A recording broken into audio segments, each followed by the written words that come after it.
অনেকে জানেন কিনা জানি না যে 90 দশকে দিল্লিতে মহিলা সাংসদদের একটা ক্রিকেট ম্যাচ হয়, পুরো মহিলা পুরুষ মিলিয়ে, মাফ করবেন, একটা ক্রিকেট ম্যাচ হয়, তাতে বেস্ট প্লেয়ার ছিলেন মমতা বন্দ্যোপাধ্যায়।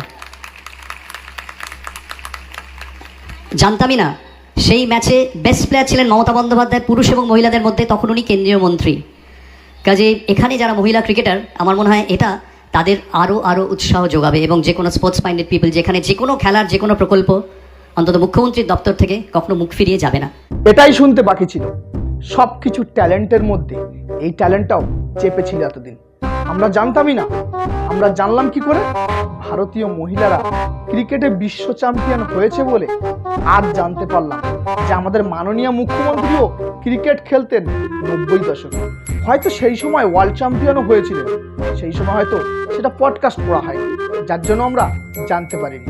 বাট আজ জানতে পারলাম পুরো মেয়েরা ওয়ার্ল্ড চ্যাম্পিয়ন হওয়ার পরে সেই লাইমলাইটটা পুরো ঘুরে গিয়ে আমাদের মুখ্যমন্ত্রীর দিকে চলে গেল, যার জন্য রিচা ঘোষ দাস লাইমলাইটে নেই, আমাদের মাননীয় মুখ্যমন্ত্রী লাইমলাইটে আছে।